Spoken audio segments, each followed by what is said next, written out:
কাউকে জানাইনি। কিন্তু আপনারা এখানে আসেন সবসময়, আপনারা জানেন যে এটা আমি অনেক আগে আপনাকে জানিয়েছি। এটা ওই আমাদের আজকে যে আলোচনাটা ছিল বা মিটিংটা যেটা ছিল, মিটিং এর মেইন যেটা ছিল হলো যে আমাদের যে এই সরকার থেকে একটা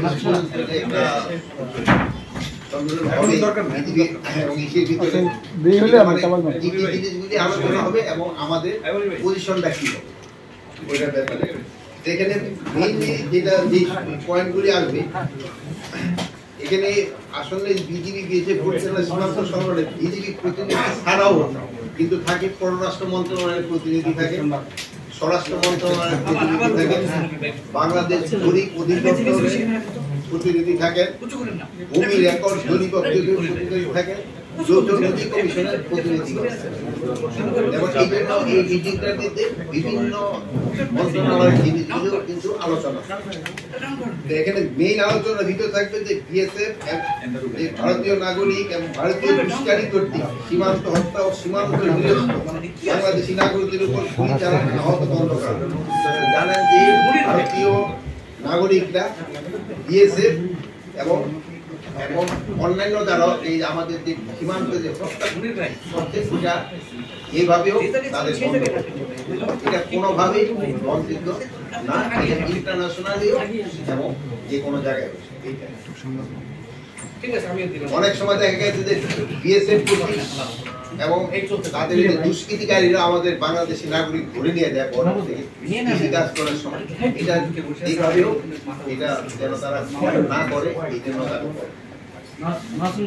তারপর 3 নাম্বার ছিল ভারতীয় সীমানা লঙ্ঘন করে। অনেক সময় তারা সীমানা লঙ্ঘন করে অবৈধভাবে পারাপারের চেষ্টা করে, এই জিনিসটা করে যেন না হয় এই ব্যাপারে আলোচনা করি।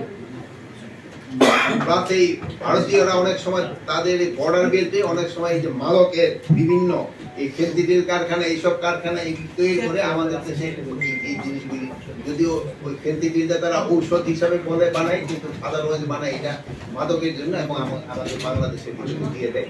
এইটা এই বিষয়গুলি নিয়ে আলোচনা। প্লাস সীমান্তে 150 গজের ভিতরে অনেক সময় কতগুলি কাজ আছে যেটা করার নিয়ম নেই, ওইগুলি অনেক সময় তারা করতে চায়।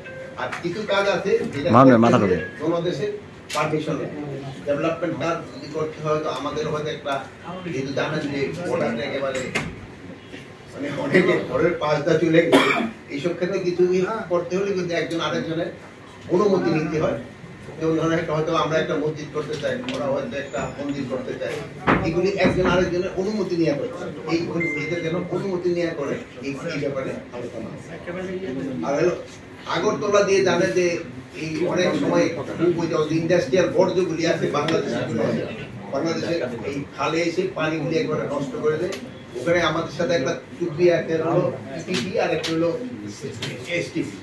এখানে আমাদের একটু হয়তো আগে যারা চুক্তি করতে ইটিপি অবলিক এসটিপি দিয়ে দিচ্ছে, ওটার মধ্যে হওয়া উচিত ছিল শুধু ইটিপি এসটিপি অথবা দোনোটি, ইটিপি এসটিপি দোনোটি থাকতে হবে। কিন্তু এই জিনিসগুলিও হয় নাই, এটার জন্য হয়তো আমাদের একটা চেঞ্জ তাদের সাথে হয়তো আমাদের আলোচনা করার জন্য।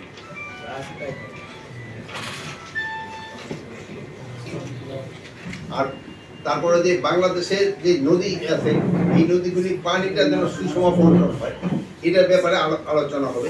পানি চুক্তি বাস্তবায়ন কিভাবে করা যায় এই ব্যাপারে আলোচনা হবে। প্লাস তো রিভার নদী কমিশন তো আলাদা বড় লেভেলও আছে, বাট এটা ছোটখাটো গুলি আমাদের এখানে আলোচনা হয়, বাট বড়গুলি বড় লেভেলটা এখানে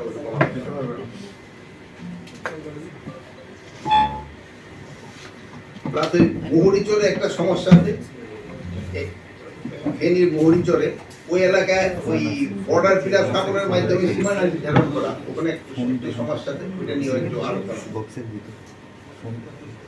আর আরেকটু সবচেয়ে বেশি এই ভারতীয় এই যে গণমাধ্যম মিথ্যা সংবাদ পরিবেশন করে এবং এটা কিভাবে তারা বন্ধ করতে পারে এই ব্যাপারে আলোচনা করে। কিন্তু আপনারা এই ব্যাপারে আপনারা নিজের উপর সোচ্চার এবং আমাদের জনগণ সোচ্চার এবং এটা তাদের বলে দেওয়া যে এই জিনিসটা তারা কিভাবে বন্ধ করতে পারে।